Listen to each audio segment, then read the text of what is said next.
Hey, what's happening? It's your boy Big KRIT, third court representing Mississippi native. And you know, I'm rocking with Ambrosius ahead. You know what it is.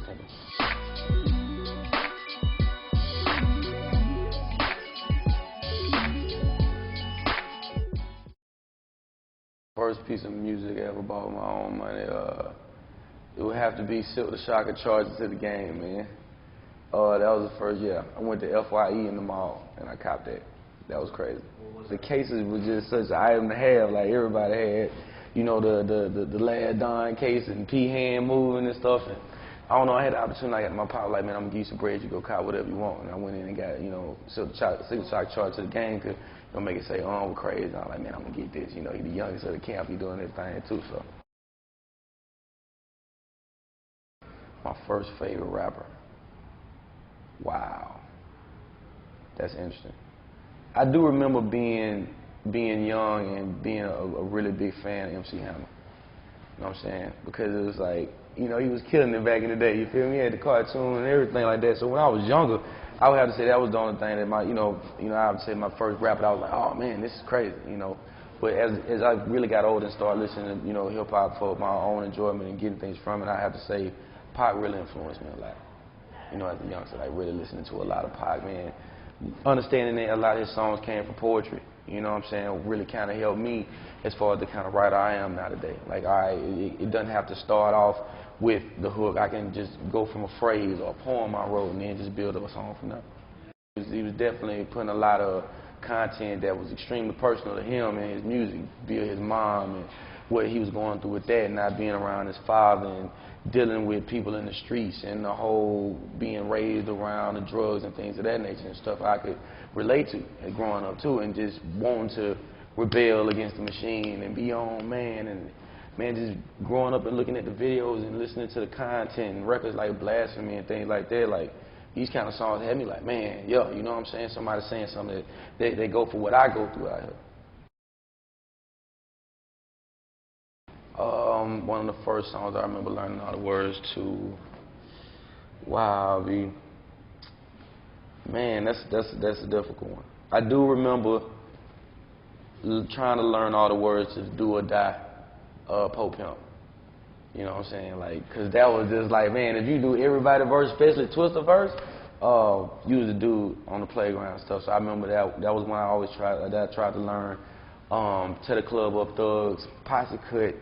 I knew that one by heart. Dang, man. Adrenaline Rush, Twas a Psychodrama. Because back then, it was like if you could rap it fast to them and you knew what they were saying, Bone Thugs and Harmony, First in the Mall and stuff like that, you know. Yeah.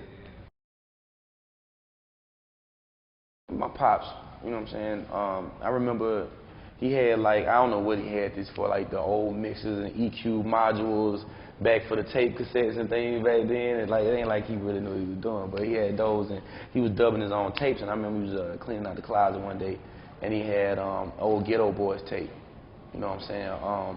And I was like, what is this? Because Bushwick Bill is in this, you know, in this gurney, you know what I'm saying? And they rolling them up out of the hospital. I'm like, man, Pops, what is this? And he was like, oh, man, it's Ghetto Boys, you know, Scarface. You know? And from that point on, man, just put me onto the music and playing it around me and really kind of explaining to me, like, yeah, man, you know, Run DMC and all these people and watching them with the you know, Aerosmith video. And, you know, really just kind of, you know, opening my mind to just the hip-hop culture, period, you know, because I was super young when a lot of this stuff came, or not even born at all, technically. So, yeah, man, Last of a Dying Breed, you know what I'm saying, The Fix, you know, Mr. Untouchable. Like, a lot of these songs, I don't know, man, even now I go back and listen to these songs for inspiration, you know what I'm saying, just for the, like we like to say, the grit and just the way he was saying these words and pronouncing a lot of, like, just the heart that was in this. Obviously, it wasn't about having a song on radio. You know, it's like, this is the content, this is what I'm going through. And I just draw a lot of inspiration for them, you know, them kind of artists as well. First time I got to experience hip-hop.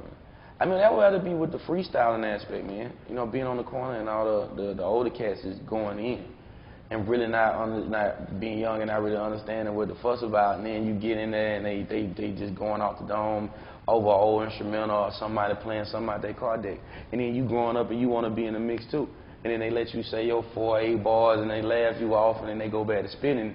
That was the first time I saw people really get some kind of rep or cred, you know what I'm saying? Because everybody couldn't do that in the hood, and everybody wasn't trying to freestyle. So if you had a slick line or a metaphor, and it was just straight off the dome, man, you was like, everybody like going crazy in the hood, you know. First time I stepped up, man, I had to be at least 10 or 11. And I'm talking about, I was probably rapping some of the craziest stuff ever because I was a hardcore 3 6 Mafia fan and shit. So, you know, ain't no telling what I was talking about, and I'm 100% sure they laughed me up out of there. But, you know, from that point on, it was one of them things, every time it was out there, I was out there too.